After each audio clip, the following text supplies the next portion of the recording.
Merong bagyo dito, pero kailangan kong lumabas kasi parang nagalit siya sa akin kasi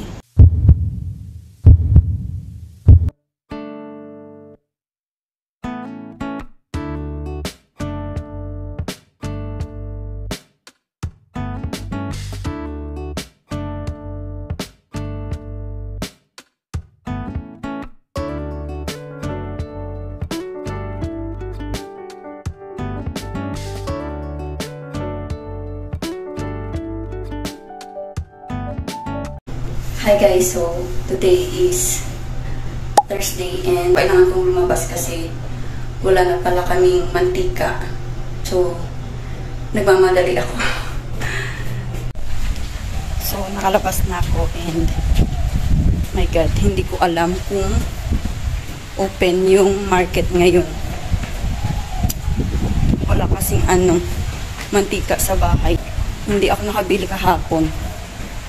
So, hindi pa naman ganun kalakas yung hangin and ulan.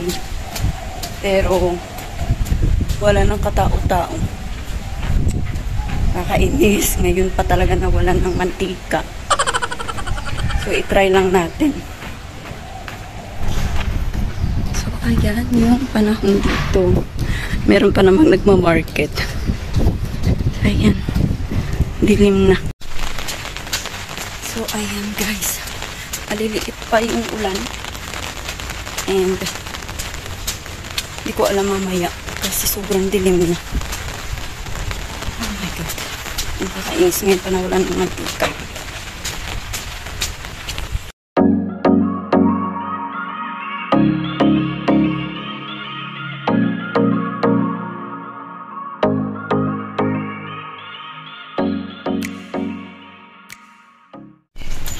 Kailangan ko makabili ng mantika kasi yung breakfast nila is puro prito.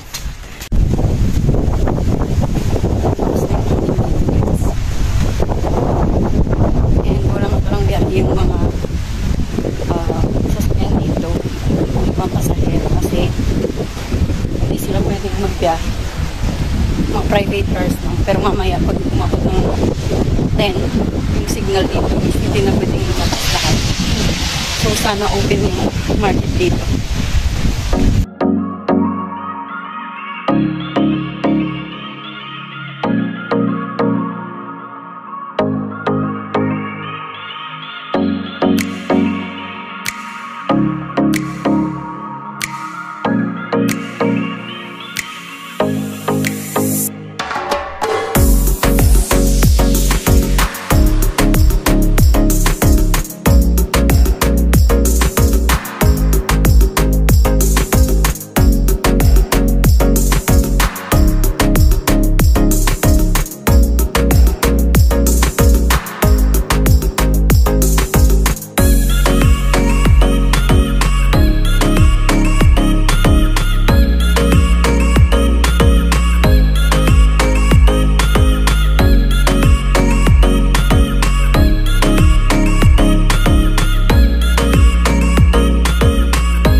So guys, pabalik na ako ng bahay kasi sarado pa yung pinukuhanan namin ng mantika. And hindi ko alam kung gising na si Amo. Kung papibili niya ba ako sa shop ng mantika. So kailangan kong bumalik ulit mamaya. So guys, pabalik na pala akong market ngayon. And balik na din yung mga biyahe ng mga sasakyan dito kasi binaba na yung signal number dito sa Hong Kong.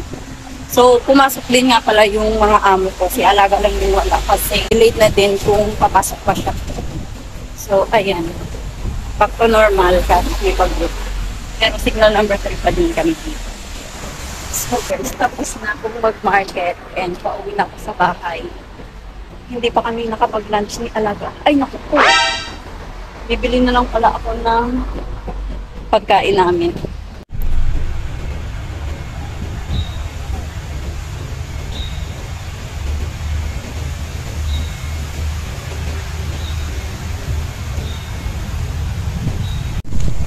So, ito na yung panahon dito ngayon guys. Meron pang maliliit na ulan pero hindi na ganun ka lakas yung hangin.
.30 na guys, and magtatapon pa lang ako ng food list sa baba.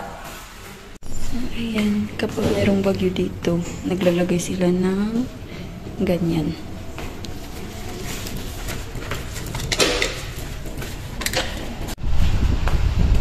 So, nag-stop na yung ulan, and hindi na din ganun kalakas yung hangin.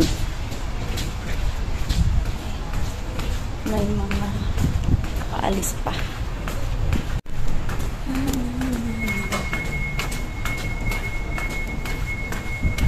Dito ko nagtatapon ulit ngayon kasi meron na machine.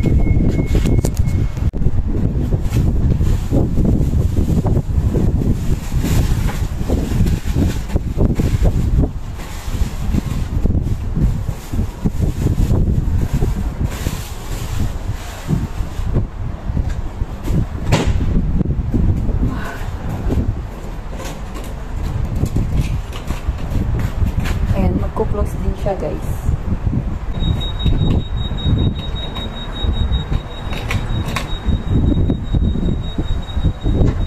Ganyan ka-high-tech dito. Wala na. Ang tahimik na guys.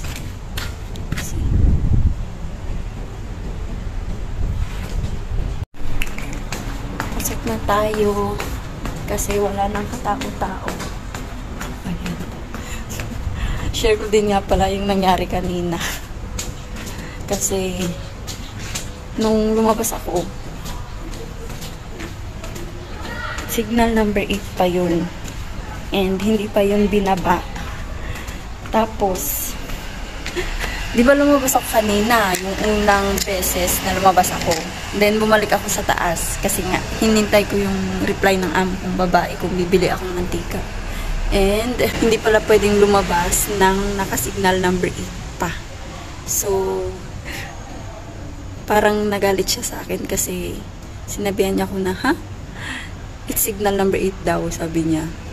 Tapos ayun, sabi niya mamaya baba ka ulit kapag binaba na sa signal number 3 yung signal dito sa Hong Kong. So ayun, muntik nang mapagalitan kasi ang tigas ng ulo. Kaya naman lesson learned talaga na kailangan kahit anong panahon meron tayong mga nakastock na pagkain. So, ayun. Yan, akit na tayo. Kasi marami ng pasahero.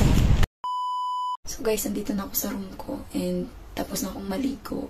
So, 10:40 na ng gabi. And, mag-skincare lang ako. So, para makapagpahinga na din ako, guys. Kasi bukas may pasok na si Alaga. Kasi wala na daw bagyo, sabi ng amo ko. So, ayun. Tatapusin ko ng video, guys. Thank you sa pagsama sa akin. Please like this video if you enjoy. Please subscribe and I hope to see you on my next video. Bye, guys. Stay safe, everyone.